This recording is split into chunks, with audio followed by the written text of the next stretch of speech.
안녕하세요. 오늘 C.S. 루이스의 순전한 기독교 4부 인격을 넘어서 여기를 좀 더 깊이 파고들어 볼까 합니다. 특히 두 가지 질문, 루이스가 독자들이 가질 법하다고 생각한 질문에 답하는 부분인데요.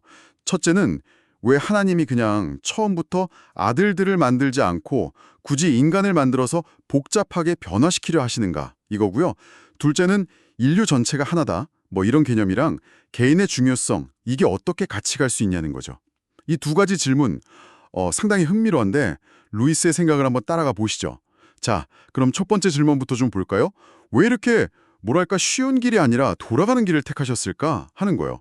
진짜 궁금하긴 해요. 왜 처음부터 완벽하게 만들지 않으셨을까? 네, 루이스도 그 점을 딱 짚고 넘어가죠. 이걸 쉬운 답변하고 어려운 답변으로 나눠서 설명하는데요. 쉬운 답변은 이거예요. 우리 인간이 자유의지로 하나님께 등을 돌렸기 때문에 이 과정이 힘들어졌다는 거죠. 고통스러워지고. 아, 자유이지. 네. 처음부터 강제가 아니라 자유로운 선택에 기반한 관계, 뭐 그런 사랑과 기쁨을 원하셨기 때문에 자유의지를 주셨는데 그 결과라는 거죠. 그게 쉬운 답변이군요. 그럼 어려운 답변은 뭔가요? 그게 더 궁금한데요? 어려운 부분은 애초에 신적인 존재, 그러니까 하나님의 아들들이 여럿일 수 있느냐 하는 문제 자체예요. 루이스의 핵심적인 생각은 이거죠. 여럿이 되려면 서로 달라야 하잖아요. 그렇죠. 뭔가 구별점이 있어야죠. 네. 그런데 공간이나 시간 같은 우리가 사는 이 피조 세계의 틀 없이는 그 신적인 존재들이 어떻게 서로 구별될 수 있겠냐는 거예요. 예를 들어 동전 두 개가 다른 건 서로 다른 공간을 차지하고 있으니까 구별되는 거잖아요. 아, 그런 식으로요. 신학적으로 보면 성부와 성자는 나음과 나심이라는 아주 독특한 관계예요. 이걸 영어로는 begetting이라고 하죠. 그냥 만드는 게 아니라 같은 본질을 공유하면서 나오는 관계. 이걸로 딱 구별이 되는데 만약에 그냥 아들들이 여럿 있다면 그들은 모두 성부와 동일한 관계, 즉 나심의 관계가 되니까 서로 구별이 안 된다는 거죠. 다 똑같아져 버린다. 그렇죠. 루이스는 우리가 여러 아들을 상상하려고 할 때조차 무의식적으로 공간 같은 개념을 빌려와서 생각한다고 지적해요. 그래서 어쩌면 이 자연세계, 그러니까 공간과 물질이 있는 이 세계가 바로 이런 다수성, 여러 영적인 존재들이 각자의 개별성을 가질 수 있게 하는 어떤 틀, 그런 역할을 하는 게 아닐까 하고 조심스럽게 추측하는 거죠. 와, 그건 진짜 생각 못 해본 관점이네요. 신적인 존재의 여럿 있음. 그 자체가 우리가 사는 이 세계를 필요로 할 수도 있다니 굉장히 심오한데요. 자, 그럼 두 번째 설명으로 넘어가 보죠. 인류 전체가 하나의 거대한 유기체 같다. 이 개념이요.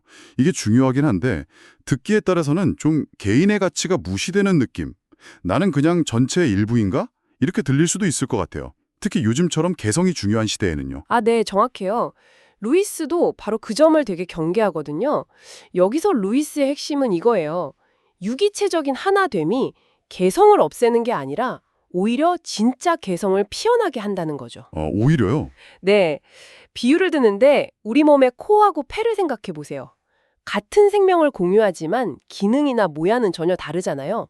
그런 것처럼 인류도 각자 다른 아주 고유한 역할을 가진 개개인들이 모여서 하나의 생명체, 유기체를 이룬다는 거예요. 그냥 똑같은 동전 여러 개 쌓아놓은 거랑 완전히 다르다는 거죠. 아하, 다양성이 전제된 하나됨이군요. 전체를 위해서 개인이 그냥 희생되는 그런 게 아니고요. 맞습니다. 그래서 여기서 아주 중요한 실천적인 교훈이 나온다고 봐요. 루이스는 우리가 두 가지 극단적인 유혹에 빠지기 쉽다고 딱 경고를 하거든요. 하나는 뭐냐면 모든 사람을 나랑 똑같이 만들려고 하는 거.